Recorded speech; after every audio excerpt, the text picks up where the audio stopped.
Number 1. Romance is a bonus book.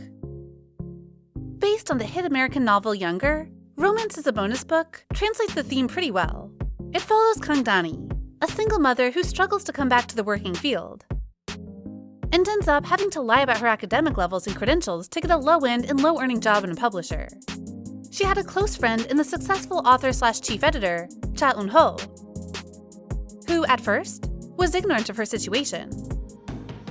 He later extends a helping hand when he finds out, though, and through living together, the two develop this cute Nuna relationship that would make you go, "aw," a couple of times.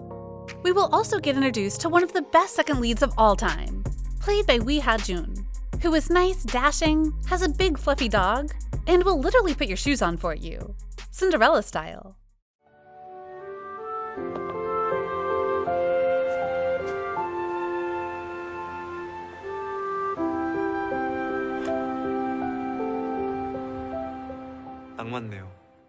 All in all, though, the series is a decent rom-com series with a light share of dramas, lovable characters, and a beautiful setting that's based around books. The story of Donnie was hopeful yet realistic, and it touches the sad side of society, where older women are tossed to the side. Step after step and episode after episode, we also got a decent end. Donnie got her job back, in her field of expertise, coupled with a raise, showing us how underdogs can win, with passion and resilience.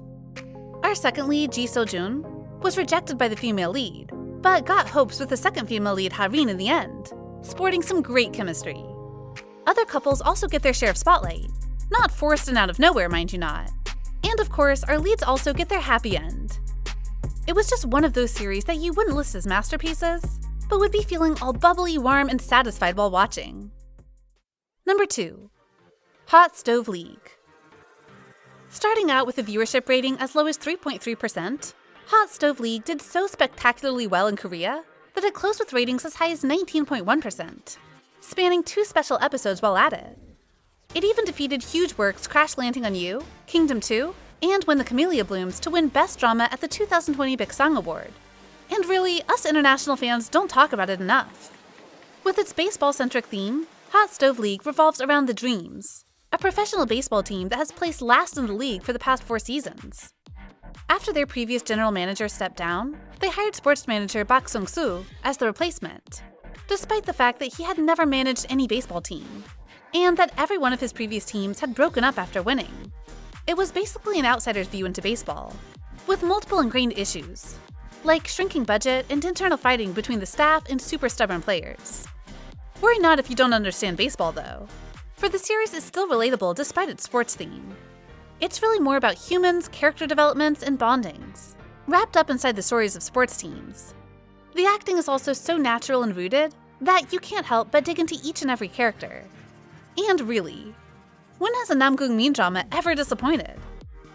And just like how it started out strong, Hot Stove League also delivered us a promising and satisfactory ending. Sung-soo managed to sell the Dreams and stop their possible disbandment, even though he had to resign as general management. Kwang Kyung-min, the president of the team, also grew strong enough to go against the board. And in the final scene, we see our favorite team united, ready to tackle a new season, under the lead of the female manager Se-young. Sung-soo, meanwhile, still followed them, but were also set for other challenges. All in all, Hot Stove League managed to make an opening ending feel fulfilling, instead of hanging. It leaves the possibilities for another season, and yet has tied off all loose ends. The team are now on the same page. Everyone was set out for their next course in life, and you just smiled as the credits rolled and the characters bid their farewells. This is how you do an ending. Number 3. Be melodramatic. Well, considering that Be Melodramatic is on my favorite list of all time, I may be a little biased, but nonetheless, it's still a satisfying watch. If you haven't watched the series, Be Melodramatic is all about the daily lives of 3 30-year-old best friends. Jinju, a wannabe screenwriter who just got her first chance to write a series, Eunjung, a successful documentary filmmaker who had not quite got over the death of her fiancé, and finally Hanju, a single mother working for a marketing and production company. There are people with different personalities and different goals co-inhabiting in the same house, and yet their friendship is tight and never breaking. The series also introduces us to a gang of side characters that are no less interesting to watch, and delivers a message that it's never too late to figure out your life. It comes with a realistic, tiresome edge of adulthood, but is written in such a lighthearted manner that it's easy to watch. At the end of the series, though, we see our squad of friends going their separate ways. Hanju was the true winner, nailing herself a stable job, a loving son, and a hot boyfriend with no issues. Jinju and Bomsu continue to be lovey-dovey and hilarious at the same time, with their mature yet still somewhat playful chemistry. And finally, Eunjung was able to let go of her past, get back on track with her life, and get a sort of bickering platonic soulmate with director Sang-soo. All of the side characters also got their fulfilling conclusion, with all ends tied off, and everyone stumbling happily into their next stage of life. Melodramatic is a series that did justice to mental health, delivers a respectful representation of gay people, and points out a toxic relationship. While some may be sad that Eunjung and Sang-soo didn't end up together, as well as with the sudden appearance of Hanju's new boyfriend, I actually think that's fitting to the series. Not everything has to be about love, and platonic works way better for both of these relationships.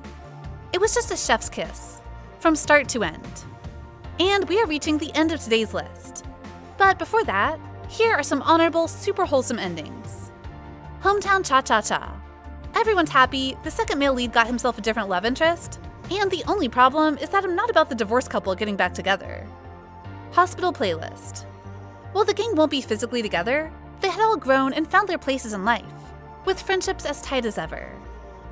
Stranger. Not exactly a happy ending, but it's still an investigation drama that wraps up spectacularly, but as well with no extra hanging details and out-of-the-place scenes. Finally, the last on our list is none other than number 4, Strongest Delivery Man. Underrated is what I'd call this series, because it's such an enjoyable watch. It's just an underdog story through and through, as we witness the delivery man Choi Kang-soo, who lives life freely, always traveling and making friends along the way. When small restaurants in the region were put at risk, due to a new mall/multiplex though, he bands together with other delivery people to create an app that directly competes with this big evil corporation. While the plot isn't so realistic, Strongest Delivery Man excels in the feel-good factors. The story is refreshing, the friendships are strong, and it just gives us an immersive community that effectively draws our eyes in. There's character growth, humanized villains, and even budding romances. And we just ended up loving a lot of characters, despite their glaring flaws. The cast, which consists of Go Kyung-pyo, Chae Soo-bin, Kim Son-ho, and Go Won-hee, all did fantastic, with realistic and resounding portrayals.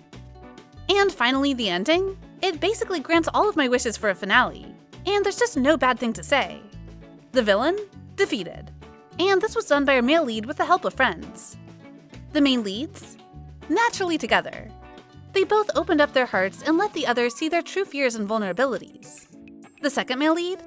With his own love interest, well-developed, and managed to take off on his own feet, rejecting his father's control. The second female lead? Not an accessory, with a story arc of her own, is strong, resilient, and won herself a decent man. So there you have it. Not much to complain about, except I'd maybe want some more bromance. And that's the list. Were you satisfied with these endings as well?